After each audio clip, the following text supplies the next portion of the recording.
Hello, hello, hello. Welcome to Diverse Thinking, Different Learning. I'm your host, Dr. Karen Wilson, and I am absolutely thrilled that you are joining me today. So back in 2021, I spoke with Jaime Porras from Fusion Academy about how one-to-one learning, a model where one student learns with one teacher, can transform how children experience school. We explored that personalized approach supports students with ADHD, dyslexia, anxiety, or those simply not thriving in traditional classrooms. Now, fast forward to 2025, and education has entered a new chapter. Jaime's back today to share what's changed in the last few years and how the one-on-one model continues to evolve and why this approach may be more important than ever, not just for learning, but for mental health and resilience. Millions of kids struggle with learning, processing, and social emotional difficulties. These challenges interfere with their ability to reach their full potential. Dr. Karen Wilson is here to help. Her extensive background in pediatric neuropsychology and higher education have prepared her for this unique mission. Listen as she delivers content to inform, educate, and empower parents and educators. This will enable you to identify challenges that kids face and get them on the road to achieving their full potential. This is Diverse Thinking, Different Learning by Child Nexus. Jaime, it's so great to have you back on the podcast. Yeah, thank you so much. I'm super excited to be here. You know, when we first jumped on, I was told you, I was looking back at the notes that we last spoke in 2021. And at that time, families were still navigating pandemic learning, which seems like it was such a long time ago, even though it's only 4 years ago. I know. I think I had a full head of black hair 4 years ago. As you can see, it's very much salt and pepper now. A lot more salt. Me as well. For you as an educator in this space, and we're going to be talking today about one-on-one education, what feels different now in the students you see, the challenges they bring, and the reasons families are seeking out one-on-one education in 2025 and beyond? Absolutely. I mean, it's really interesting. It's a great question. It's interesting to really think about that because really we're kind of far enough away from the pandemic to we're really starting to see some of the impacts, right? The lasting impacts. And, you know, the challenge that we've seen is, you know, since you and I last talked, and honestly, like since, you know, 2016, 2017, there's just been a massive increase in anxiety, in depression, in people feeling displaced, people missing out on those years of socialization. And, you know, and I think it's a challenge because during the pandemic, you know, we were so isolated that we wanted to get back into society, right, as soon as possible. But what people started experiencing immediately, you know, in 22, 23, and leading up to now is just we jumped back in, you know, with less equipment than we had before to tackle and navigate some of the social anxieties. And so what we're seeing in our students is, well, we're actually seeing two things. So one is a lot of the students that are feeling more anxious. They're struggling with their executive functioning. It's causing them to feel a little bit more failure in their lives. And it's leading them to not have the confidence to kind of move forward, right? We're seeing a lot of increases in anxiety, depression. School refusal has surged, you know, amongst, you know, all age groups 3 to 17, but particularly even in that upper elementary school. You know, I have a daughter, she's 10 years old, she's out of school. And, you know, we definitely noticed she kind of entered the school world during the pandemic. But even the desire not to go to school, right, which will happen every now and then. I mean, she really loves her school, which is fortunate. But we see even the desire to stay home is just so much more readily available. So I think those avoidant behaviors that have been exacerbated. And so we get a lot of kids that are not either wanting to go to school or they're having unsuccessful times at school. And so that's increasing the level of anxiety, depression, you know, just the overall, the negative relationship to school. And that's what we're seeing in our students. And that's one side of it. Another side of it, which is, I think, been a positive, at least for Fusion Academy, is we're seeing that during the pandemic, people also realize that you can be educated in alternate ways. So we have this sort of growth of students that are, you know, they're neurodivergent to some capacity, right? But they would typically be served by traditional spaces who are just simply choosing to go to a one-to-one education. They're enjoying what they're experiencing. They're realizing that they can get a lot of the things that you get from a traditional space, outside, whether it's, theater clubs or athletics, right? So we're seeing the surge in that, but then we're also seeing this huge surge in the kids who really, really need that one-to-one individualized attention. Yes. And I think what you were saying about the increases in anxiety really resonates with what I mean. I mean, the research supports that. I know that I've been observing that clinically, and there's a lot of discussion about perfectionism and anxiety and how it's impacting our young people. And there's this pressure to achieve at the same time, right?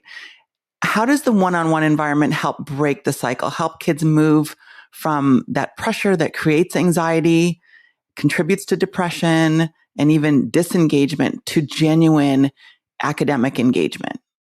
Absolutely. And I think the one of the challenges is environmental, right? I was a school teacher prior to coming to Fusion in a more traditional setting. And, the teachers are doing just amazing work trying to create a learning experience for multiple learners. The challenge, though, is that a lot of their learning is happening in a public space, right in front of other kids. So a lot of what a teacher is doing or what a student is feeling is based on their relationship to the larger group, right? And so, you can imagine how anxiety provoking that is if, even in adults spaces, right? Like if we ask someone to stand up and answer a question in a meeting, that can be an entirely different experience, than when you're having a one-to-one session with either a teacher or an employee or something like that. And so in the one-to-one, automatically the pressure is reduced because you're not learning or performing in front of anybody. And now Fusion with the mentoring approach, right? The teachers, their job is to be a mentor, to be a cheerleader, to appropriately push the kids and to support their social emotional well-being. And so not only are you in there with one person that you trust and you've developed a relationship with, but they're also constantly training to figure out how to support you with your specific challenge. And, one of the things we've seen since the pandemic is the conflation of challenges is the big problem, right? It's not just ADHD, it's ADHD mixed in with a little bit of depression and social isolationism. And, all of these things are coming together. Well, our teachers are consistently working as, well, how would I address that need for a student with those afflictions, right? Or with those challenges, but not just that student, it's that specific student who likes skateboarding or hates rock and roll music or, and so all of their unique sort of attributes we're able to incorporate into the larger understanding of how to serve the child with their actual challenges. And so to your point is when you walk into a room, imagine you having a meeting with your trusted mentor, as opposed to a large, a meeting of the staff where you have complications with 6 other people, There's these little silent wars that happen in school all the time that, a kid laughs in one part of the school while you're saying something in one part of the class. Suddenly you think that's about you, right? And if you can imagine all the triggers that happen in the larger classroom, which just don't happen in the individualized space. Yeah. And, as you're talking about that relationship between the student and the mentor, the teacher mentor, I'm thinking about the concept of mattering, where there's a lot of research now about feeling valued for who you are, not what you achieve. It's strongly recognized it's a protective factor for youth mental health. And it seems that the teacher-student, mentor-student relationship in a one-on-one model fosters that. Oh, 100%. And I love that term, mattering, because it's so accessible to everyone because that's all we're really after. And if you think about it, and again, like when I worked in a classroom, the Herculean task of being a teacher is to make sure that everyone matters and feels like they matter, even though their ability to perform is at such a different level than somebody else, right? Both positive and negative, right? Like in the one-to-one setting, the cool thing is it's like a sensory deprivation chamber, right? Like you no longer are comparing yourself to anybody else. So if you are at this level, your goal is to be a little bit above that level. And in that achievement, you matter, right? Because there's no context with anybody else. And I think, again, even now more so than ever, it's so important for people to matter. And people, we just had a massive conference, our education department put on for all of the fusion schools, all 84 schools nationwide in our online school. And our chief of academic officer, Lena Martinez, who actually has a podcast, so shout out to their podcast. It's called Learning Differently. They talked about the belonging gap. And that belonging gap aligns perfectly with the research that, on mattering, right? Because if we don't feel like we belong or we don't feel like we matter, then honestly, like our achievements are going to be completely compared to everybody else and then diminished, And I think we said this last time in the podcast, but like an age-old adage for all teachers is that kids don't care how much you know until they know how much you care, right? And the big challenge is in the classroom is showing how much you care to each individual person. Oftentimes you're showing it all day long. You're killing yourself to show it, but they're not listening at that particular moment because of all that's going on. But in the one-to-one setting, we're able to kind of like, silence those other noises so that I can show you how much I care and how proud I am that you made this little incremental achievement. Yes. And that reminds me that when students feel emotionally safe, it's like they're neurologically freed up to learn, right? And 100%. Yes. And safety isn't just nice to have. It really is a prerequisite for cognitive growth. Oh, absolutely. And what's interesting is that no matter what interaction or relationship you're in, the feeling of safety, whether it's two adults with zero challenges who have all the experience in the world. I mean, take your spouse, your partner, if the two people feel safe, they're going to be more open. Right. And that, as you said, is going to open those neurological pathways so that they can actually receive information in a much healthier way. Right. And, you mentioned executive functioning when we started the conversation, and many students today are struggling with executive functioning, planning, organization, prioritization, emotional control. How do fusion teachers incorporate emotional and cognitive support for executive functioning in the one-on-one instruction model? Well, I think we start off with building a safe space. So our pyramid, right, which I think we talked about last time, the base of it, the biggest part of it is love. And what we mean by that is obviously building a relationship with the student, right? So building some level of rapport, because unless you do that, you can't do anything else.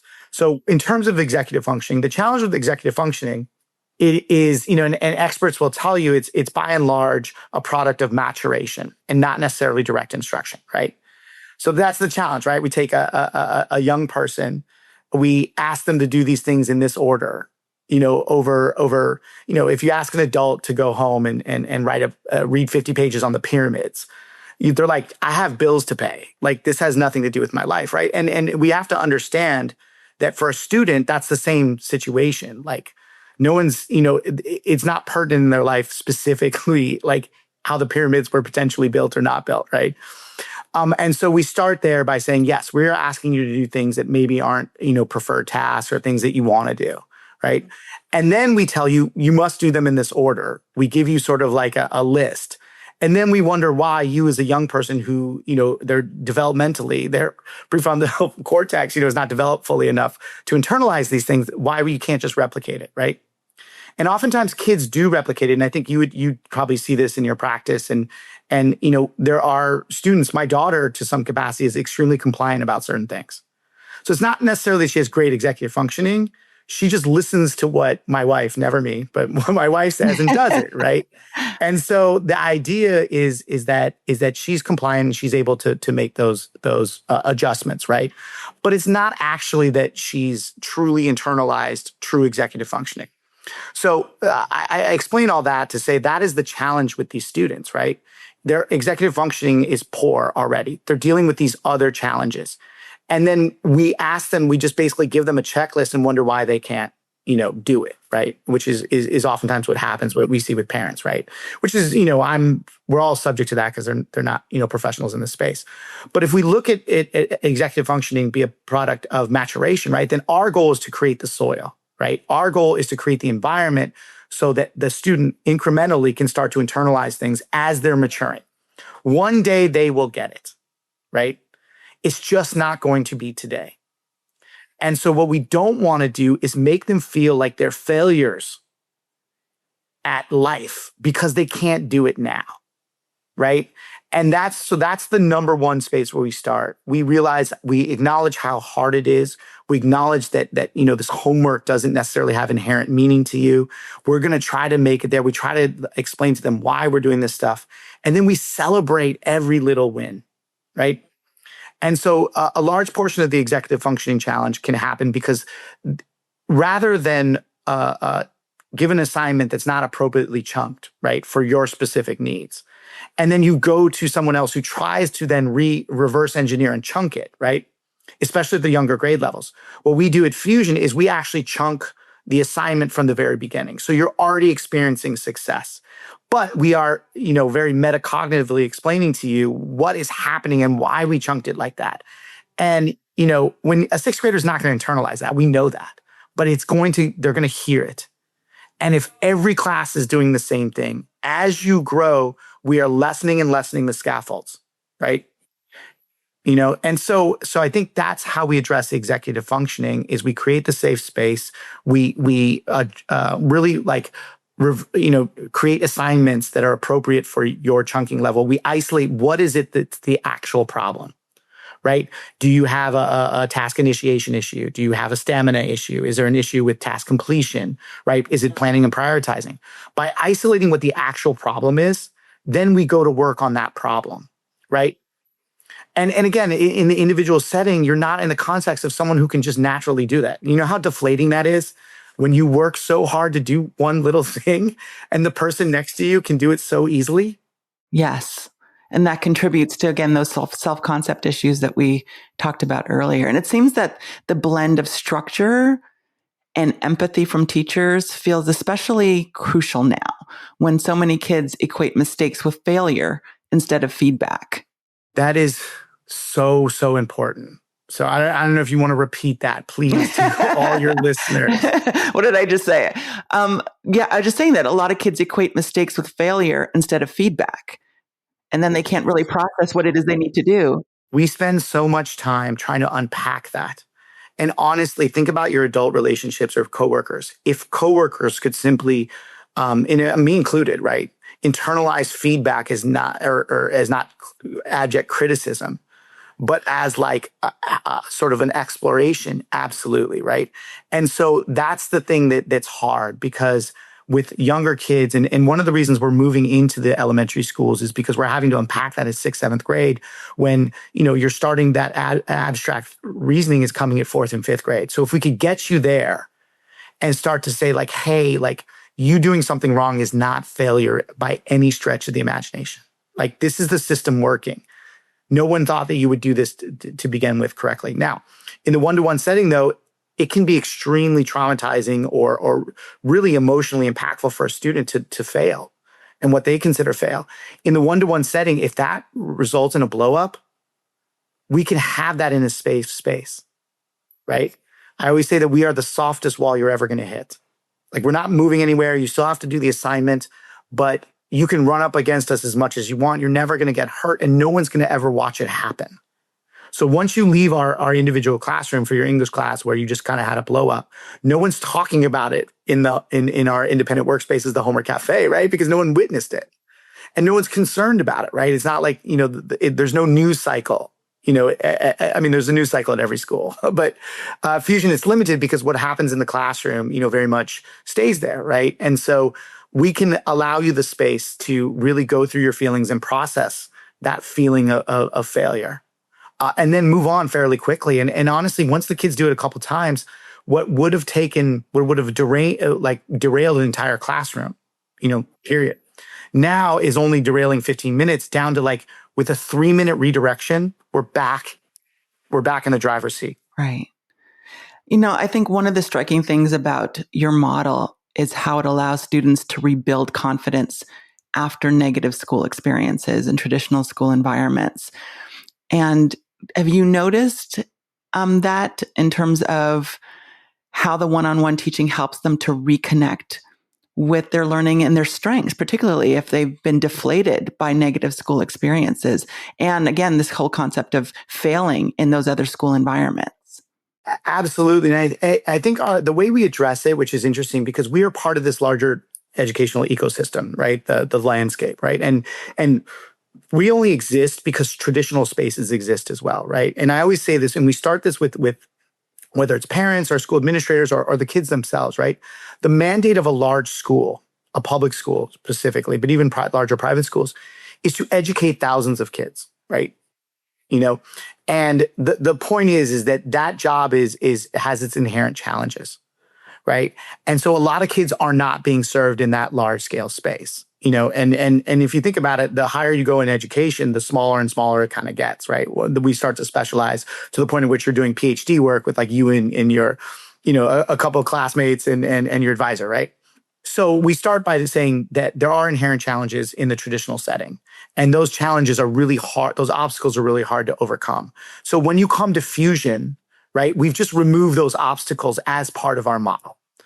Now, ironically, that's not it can be a recipe eventually if we grow big enough to like educate, like the masses, right?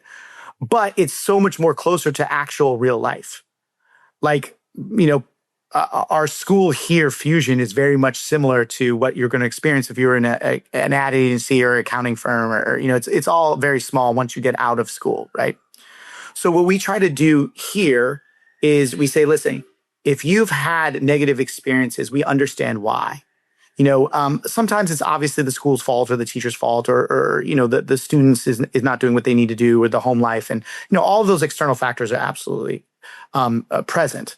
But what we do know is that if we are able to remove those obstacles as part of the model, we can already start on a foundation that puts us light years ahead, right? And so that's the thing where the one-to-one comes in, is we do have to unpack some of those challenges. And we try to unpack them without indicting the system that they came from. And because you'll have a sibling who's flourishing in a traditional space, and then the other sibling is not. And our point is, it's not about creating consensus. It's about what works for you as an individual. That was not working for you. If the city does not work for you, there's many places for you to move. And what we want to do is remove the judgment from why you're going from one space to the other. And so a lot of our students, we do have to unpack that hurt and that challenge. And we do it very slowly. But you do it by building back that trust, by our teachers showing up every day and saying, yes, we know that it's going to be a hard day. We know that your anxiety is going to kick in. And we know that your executive functioning challenges or your ADHD is going to make it so hard for you. But just know I'm here in your corner. I'm going to push you, but I'm going to do it appropriately so. And I think it's really important. One of the things you said is that it doesn't mean that there's necessarily something bad about the traditional learning environment, because a lot of kids thrive and do really well there. It's really about what is right for a particular child. And for some kids, having a space where learning feels personal and where it is safe to be imperfect is critical, which is why that learning environment, a one-on-one environment, might be more appropriate for a particular child. Absolutely. And certain children can feel safe in groups, right? There's that I see it with my daughter. My daughter is like phenomenal in like small groups of little kids. She does start to get a little bit lost, like in the larger groups. I mean, I'm just kind of observing, right? But the point is that none of it is what she should or shouldn't do. We try to say, and I don't know if I can say this on your podcast, but our motto is like, let's not should all over each other. Mm-hmm. We want a happy person, a kid who's excelling, a kid who feels confident.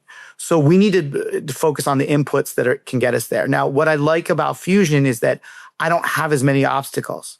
I can literally pour all of those inputs in. I can change those inputs in real time. It doesn't take 4 weeks down the road. The student hasn't turned in assignments for 3-4 weeks, or now their grade is suffering and they've been suffering in silence this whole time. Every single day, I'm asking myself and my fellow teachers, right? Because we have teaching teams of a student, is this working? Oh, it's working for me, but it's not working for you. And then in our independent workspaces, our homework cafe person is like, listen, they're killing it in class, but the moment they come out here, they really don't know, what to do, or they seem to be struggling. So again, we just get back in there and we're able to start things the next day. And I think not losing that time is huge. Especially when you're dealing with someone with, a trauma, or someone with ADHD, or, any dyslexia, dyscalculia, like any of the dysgraphia, any of the cognitive issues, right? They're going to constantly be faced with their own failure. And so if we are constantly adjusting things to ensure that we're supporting them, but also pushing them a little bit out of their comfort zone, it's super beneficial. Yes. I mean, we're talking about this one-on-one model, and I know that parents listening are going to wonder about social interactions in that setting. Can you talk about how Fusion continues to build opportunities for community, for collaboration, and belonging, like we've talked about, while preserving that individualized approach? Absolutely, absolutely. And really, honestly, what we've done, it's not rocket science, right? If what we've basically done is we've separated the social aspects of the school, the social places of the school, from the academic teaching parts. So, and I give this example to parents, like when my daughter, we went to Big Bear, right? It's close here, and she'd never skied before. I didn't know if she was going to like it, right? And so we put her in a ski school because it's a couple hours. She's going to be doing a lot of waiting. She's going to meet a bunch of kids, right? Like the goal of that is to be around people and test the waters with skiing, right? And once we realized that she kind of liked it, she wasn't like super enthused, but if we ever go back, we are going to get a private teacher to teach her for 5 hours because that's how she's actually going to learn the mechanics of skiing, right? And so, and that's true for if you, whatever sport, tennis, gymnastics, all that other stuff. So the idea would be is that if you separate the learning portion from the socialization portion, right? So there's no kids around while they're actually learning. And all those benefits that we discussed before, the lack of triggering, the ability of the teacher to customize every level of the education, that's going to help academically. But also remember, it's not like there's no socialization because they're working with a peer mentor, not peer mentor, they're working with a teacher mentor. So that person is modeling for 50 solid minutes, an hour, positive interactions. Right? So if a student says something like, oh, that's the dumbest thing I've ever heard, right? In a regular classroom, that would cause a huge commotion and laughter and, your lesson's gone, right? In a Fusion classroom, they can say, oh, tell me more, right? But then they circle back and say, when you told me that was the dumbest thing, that kind of hurt my feelings, and could you say it in a different way? So we're constantly modeling and working with the students on how to positively interact with another human being in class. And we're also focusing the learning, right? So then the socialization, though, amongst their peers, which is obviously super important, happens in our independent workspaces. But the good part is that if you take a regular school, right, so much of the socialization also happens during the class, right? And we all know that. I mean, I was a classroom teacher, and especially for the students who need it most, that's when a lot of their socialization happens because they're acting out because they're not academically achieving, right? And so we've kind of like separated the two. Now, we don't have as many people and we can't, there's not a school band and football games and all that other stuff. And that's okay because for us, that's not what our mandate is. We do have music clubs where kids create jam bands, and we do have we've had theater clubs where kids do scenes, and we try to replicate as much as we can in the context of the size of our school. But what's happening is the students are actually being able to practice in very small groups how to manage conflict. That scene in the movie, which happens in, schools and where do I sit, right? That doesn't happen at Fusion, right? Because everyone's just kind of in a relaxed environment. And so in terms of a student's ability to socialize, is they are able to socialize without kind of the mob mentality. Now, it also, if there's only 20 kids in the homework cafe at any given time and you're not clicking with as many of them, yes, that can be a struggle. But generally, our students will find 1, 2, 3, 4 students that they really connect with, that they build true friendships with. And then in the small environment, not only in our teachers or the homework cafe, but they're able to see how the students are interacting, and they're able to stop negative interactions before they blow up and really unpack them, explore them. Hey, when you said that, that's how I believe this other person felt. Why don't you talk to them about it? And, again, we have the ability to do that because it's such a small environment. So it's not an indictment of larger environments. It's just that we specifically crafted our environment to focus on those things. And that's where our students are starting to get those skills. Right. And if we tie the socialization that you've described back to belonging really isn't about the quantity of your peers. It's really about the quality of the connection. And there's an opportunity for that to happen at Fusion? 100%. The thing that kills me the most, and I might have said this last time, is that, in high school, I kind of did a lot of stuff in high school, like, so shout out to Shaker Heights, Ohio. I was class president at one point and, did the Spanish club and the tutoring and all that other stuff that, that we were quote unquote supposed to do. What's interesting is that, ask me how many clubs I'm a part of in the last 40 years of my life. And I'm not going to embarrass you. I'm sure you do a lot of stuff, but like when I ask parents how many clubs have they been a part of since leaving high school, right? The answer is virtually zero. Right? So what kills me is that we're making children feel like they are unsuccessful human beings when they can't access the same things that we as adults largely self-select to not access at all.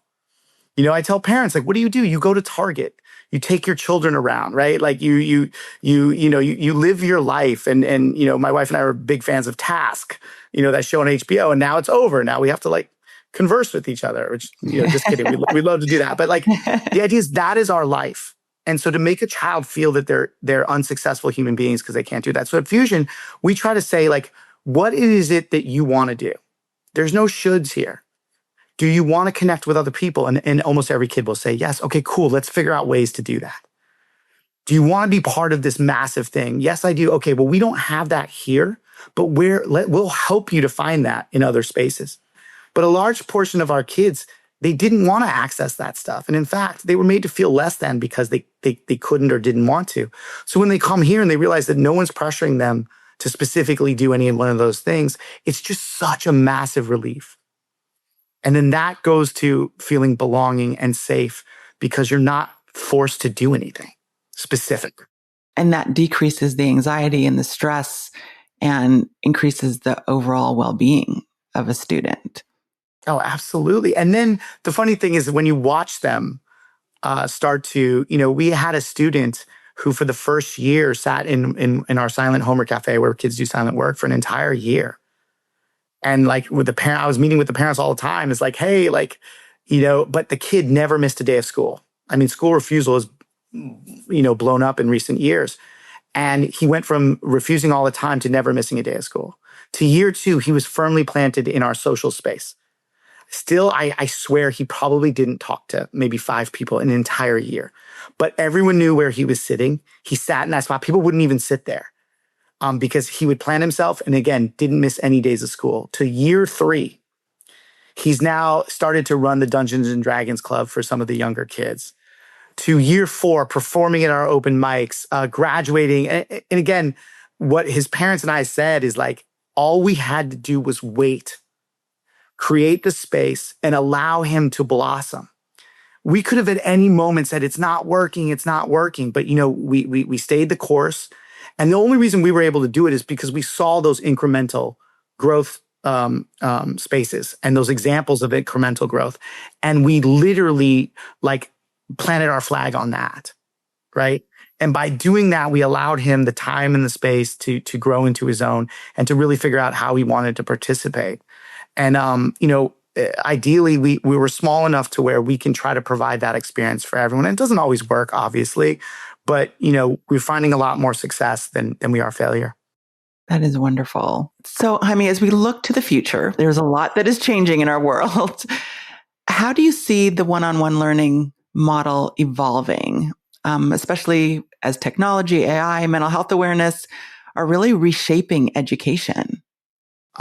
Well, the way I see it evolving, again, I'm practicing what I'm preaching. So I'm looking at the incremental growth of I oversee the 9 schools that are in LA, right? And like I said, I was saying, our biggest push right now is we're opening into those upper elementary grades, like 4th and 5th grade, to really kind of capture that spirit. So when I look at the evolution of one-to-one education, I do see this as really, really foundational in terms of how we look at education.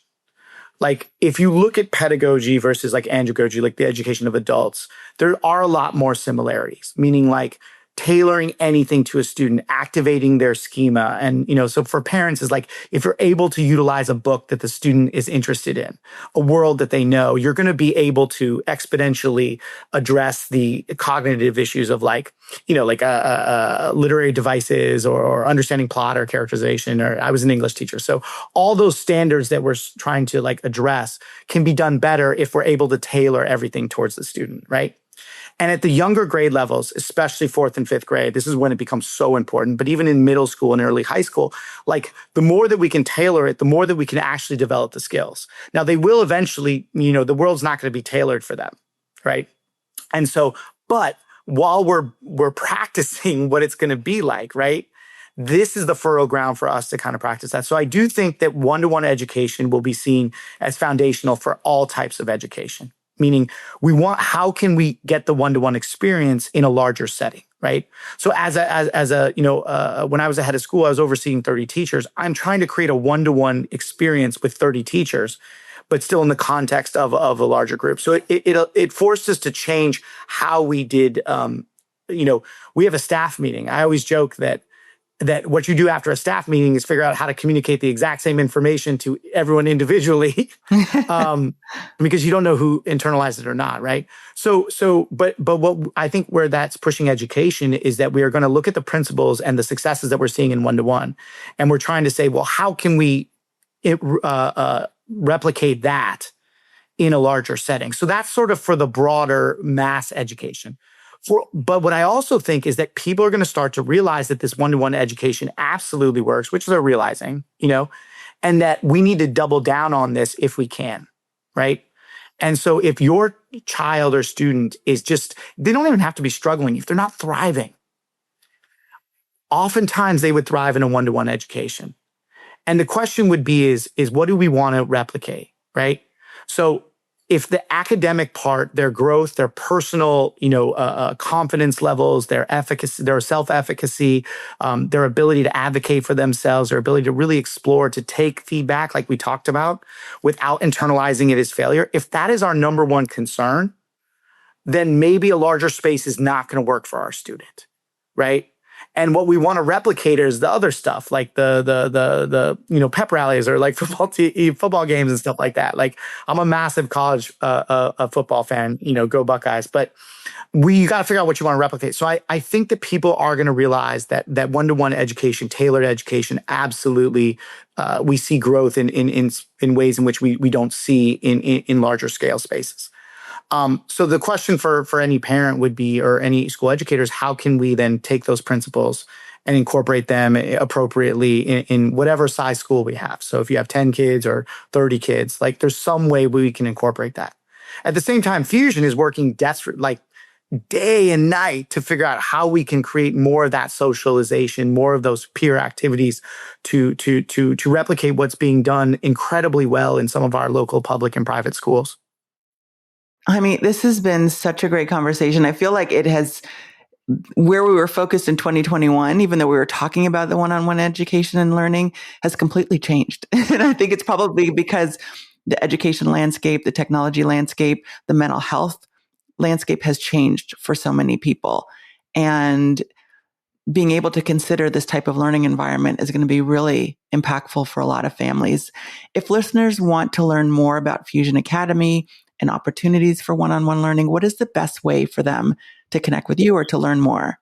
Absolutely. So I think number one, the easiest, most simplest way is to go to fusionacademy.com.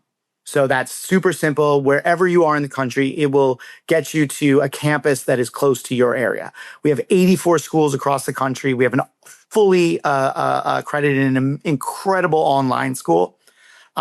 We have a global community that is literally creating online experiences that our campuses are accessing. So whether it's brick and mortar or online, go to fusionacademy.com.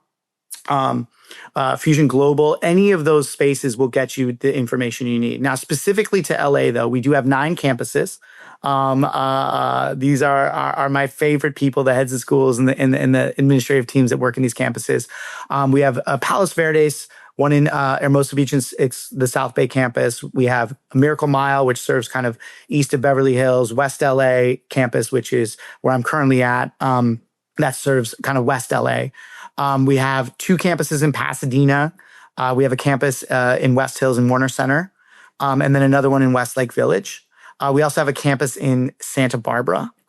And so honestly, we are able to serve the entire LA County and Santa Barbara County.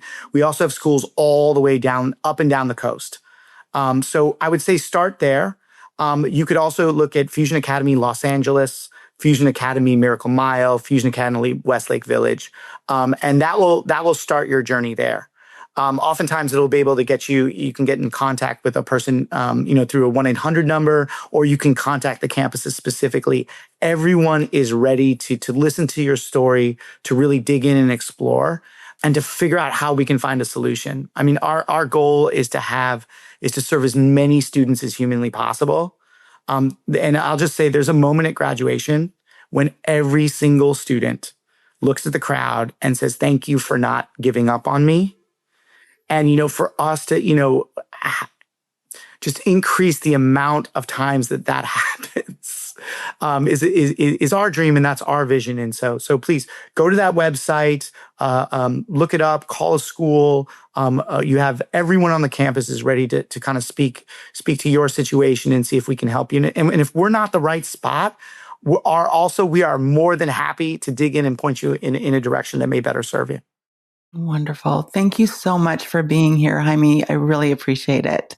Oh, thank you so much. It's so good seeing you and listening with you and talking with you. And Karen, you do such amazing work. You've been a friend of Fusion for a very long time, and we've known you for a very long time. So thank you so much for all that you do. Thank you. Thank you so much for joining me today. You can learn more about Fusion Academy and their approach to personalized learning through the links in our show notes. Take care. Until next time. Thanks for listening to Diverse Thinking, Different Learning by Child Nexus. For more resources, visit us online at childnexus.com.